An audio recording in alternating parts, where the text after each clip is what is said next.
And we are live.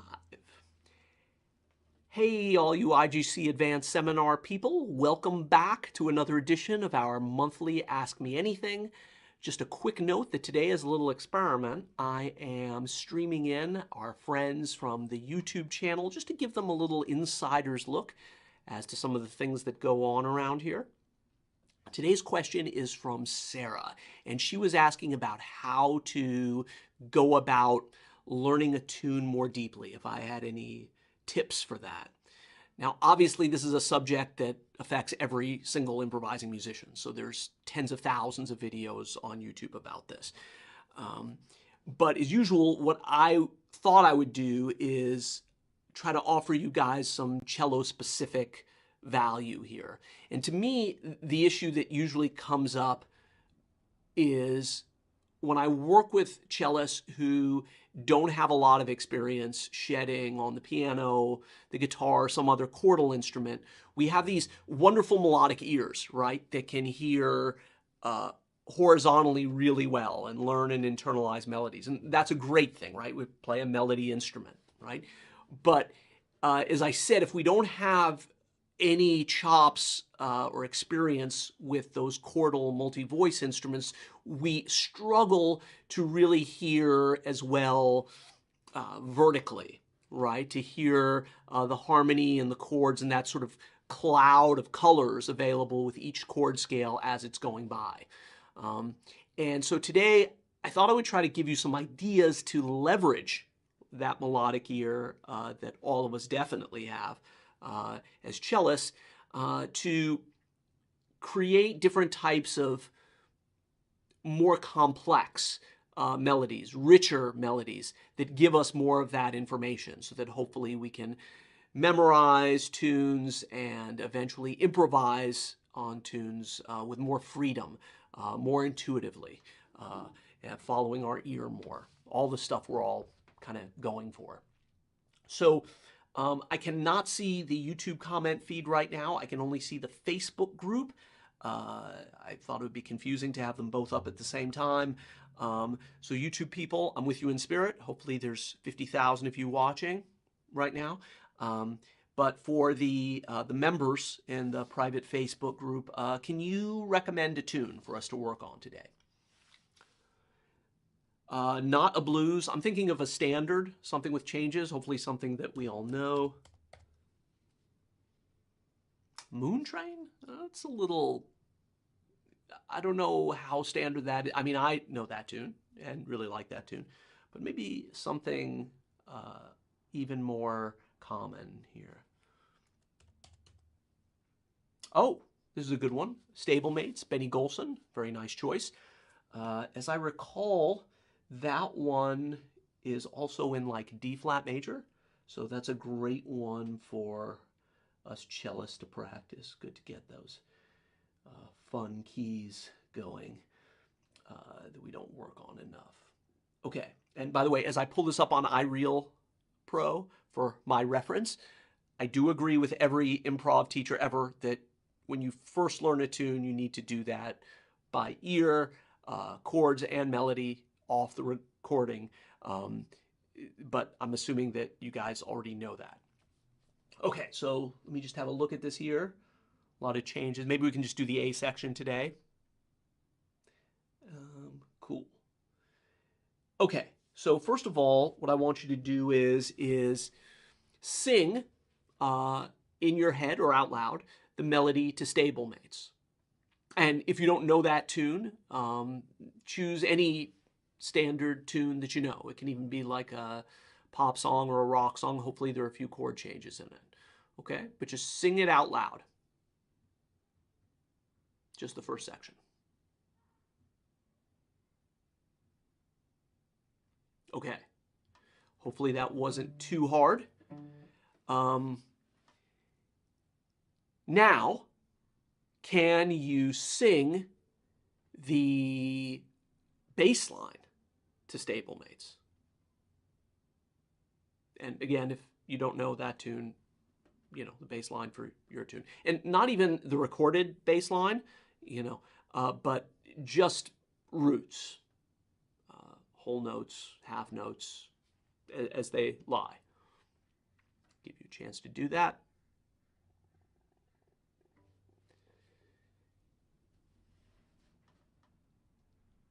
Now, that's probably a lot harder for you, right? But my first point here is that there is no reason why we shouldn't be listening to the bass line in the same way we listen to the melody. In other words, let's see here. Body, body, ba-da, dee, da, dee, dee, dee, dee, dee, da, dee, da,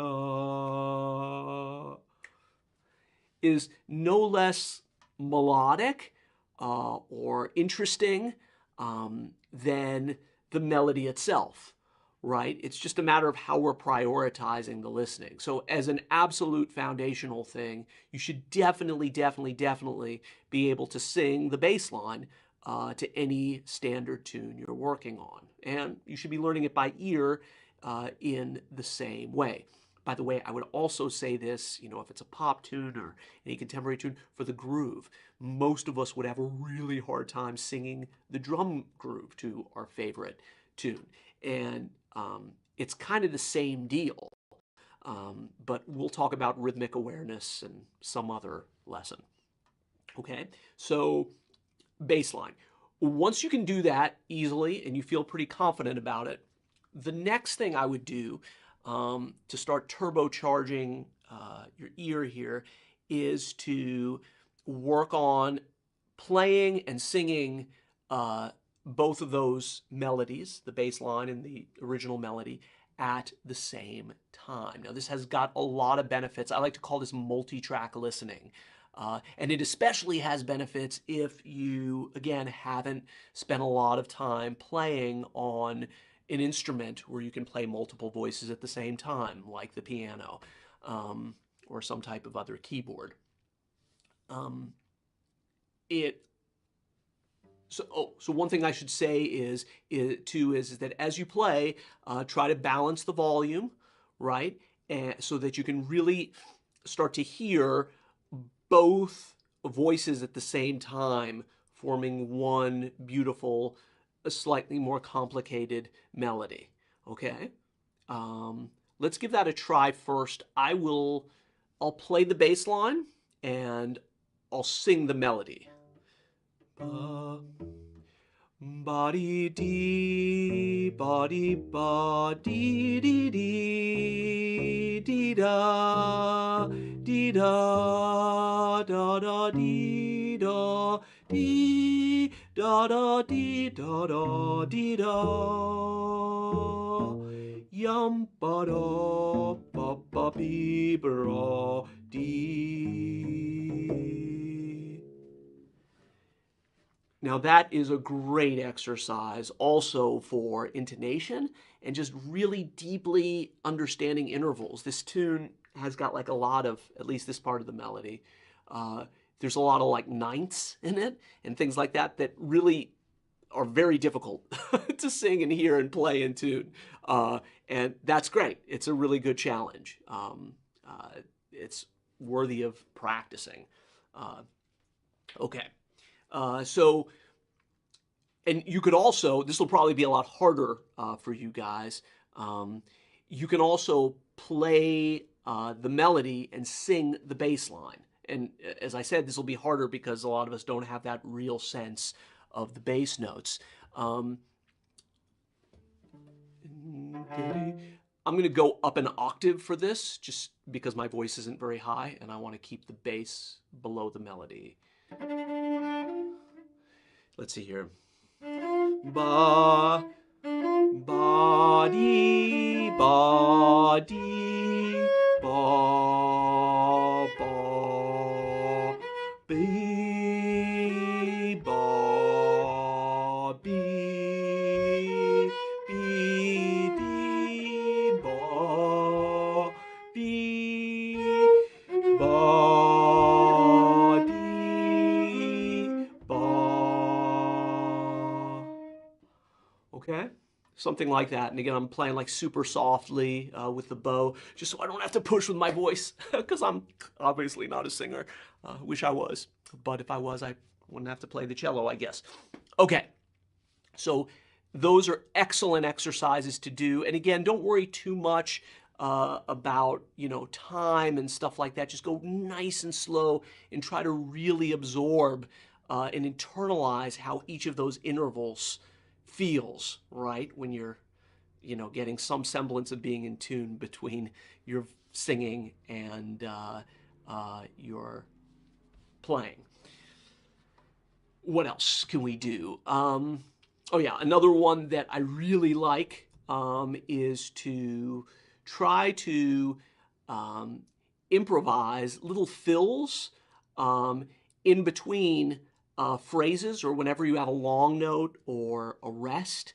Again, that's another way of just giving you a little more information about the sound of each chord scale. I mentioned earlier, I like kind of thinking about chord scales as sort of a cloud of color, possible colors. And this can really help that. Let's try that nice and slow.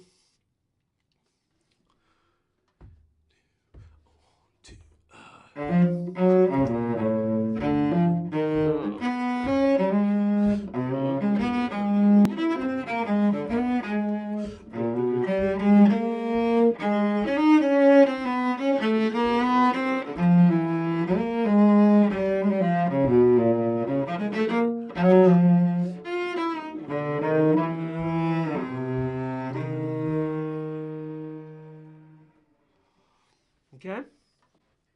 That's a really, really great exercise. Another thing you can do if you want is to uh, play along with your favorite recordings of the piece. So Stablemates, obviously the Benny Golson recording. That's the one I know best. Miles recorded it. Walter Smith III. It's a standard. So a lot of people have recorded this tune. And I think there's an awesome video of Patrick Bartley playing it. That's amazing. He's really great. So anyway, playing along with the soloist, not to try to match what they're playing, but just doing your own thing, but with an open ear. So now you're not only hearing the harmony of the piano, but the melody of the bass and the other soloist. And again, it's just filling out more of the possibilities in that harmonic cloud. It makes it more high resolution, right? Gives you more information, kind of in the same way. And that can be really, really valuable to do. Yeah. So what else? Oh yeah, the last thing I wanted to talk about was just learning the melody line itself a little more thoroughly. Obviously, hopefully, we always learn the melody, but there are ways to get a lot more out of that process. Especially because the melodic material in jazz tunes, in the standards, in the repertoire, is very dense and rich in melodic cells, different cool intervallic ideas. It really is the language of jazz. It's why, everyone says you should learn a lot of tunes. It's really important. And so most of us will tend to gravitate toward, a certain fingering, right? Like if I play Stablemates, just the melody.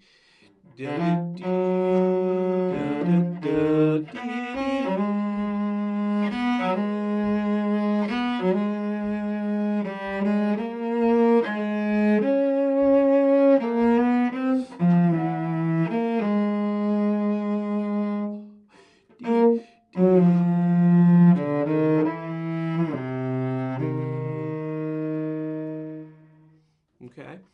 If I play that, there are certain positions and shapes where I really, really am comfortable with those intervals, right? And those groups of pitches. And that's okay. But as cellists, the problem is we tend to fall into kind of chasing the same patterns and shapes that we're comfortable with, right? And that can be very, very limiting because we don't really go after the holes in our knowledge. And that's true of like even like simple intervals. Like if we were doing ear training or I was asking you to repeat after me in a blindfolded kind of way, it's very easy to play back this interval as long as it's on the same string, you know. But a lot of people have trouble hearing that in stretched position, right? Stretched, it's really hard to hear the exact same notes because we just haven't, that part of our neural net hasn't really been formed, or at least not as thoroughly.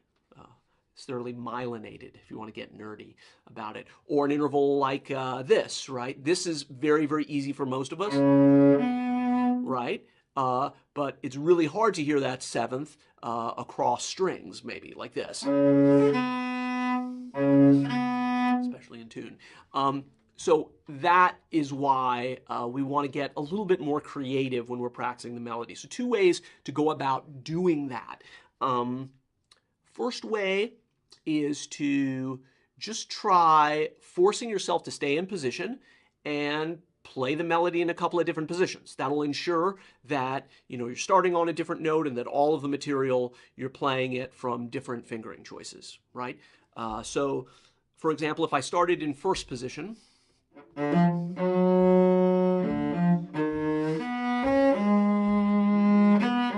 I'm going to stay no matter what, even if it gets awkward.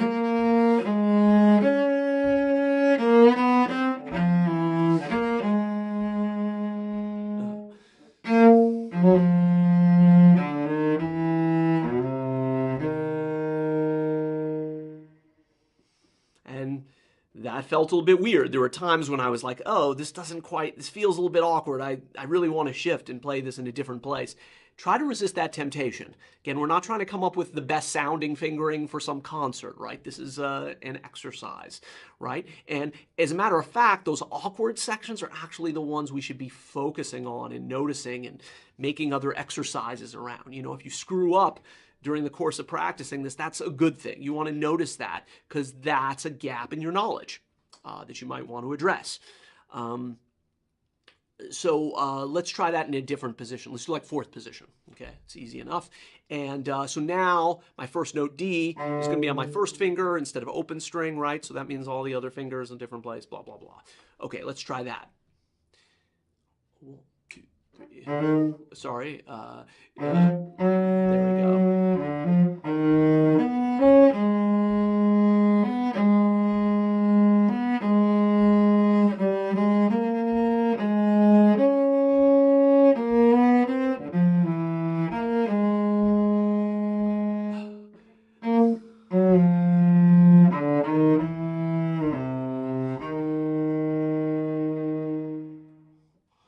Okay, so hopefully that's something, I won't go through all the positions right now, but hopefully that's something you can work on. Now, another version of that would be to stay in the same position like we've been doing. In other words, avoid shifts, but change keys. That's probably the one I do more often in my own practice. Stablemates, so we're in D flat. The first note is D. Let's go, I usually don't go around the cycle of fourths, fifths, because then you wind up on the same finger, one string down. It kind of negates the point of this. What about going down a whole step? Okay, that's good. That way I stay in first position really easily. Okay, so let's, instead of D flat, let's start on B. Then key of B, which means the first note is going to be C natural. Okay, just go slow, follow your ear. 1, 2, 3.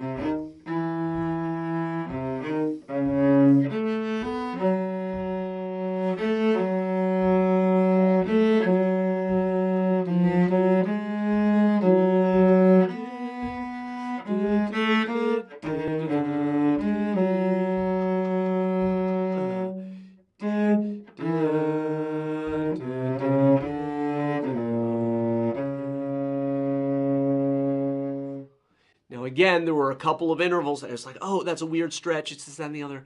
Run toward that, right? Turn that into an exercise. Have fun with it. Okay. Let's do at least one more. So B. Let's try A. Okay, key of A, which means the first note is going to be B flat, right? Let's try it. 1, 2, 2.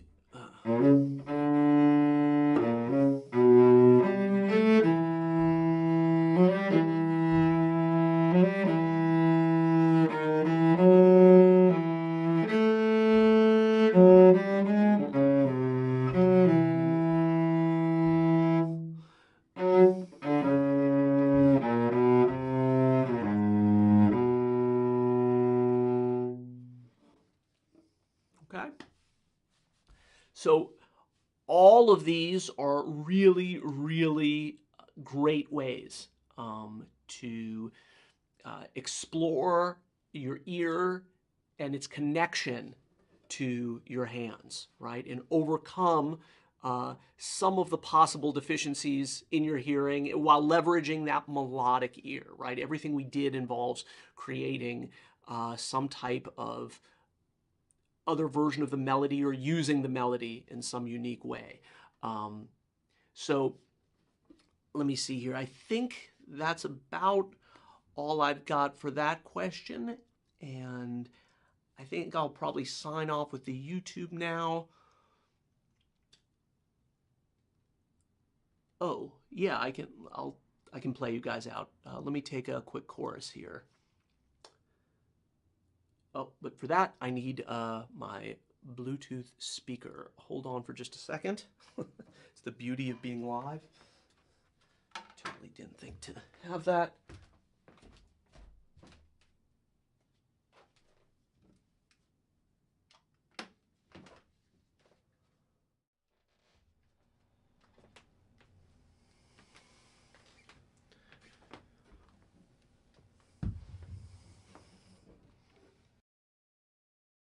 Have a great day, everyone.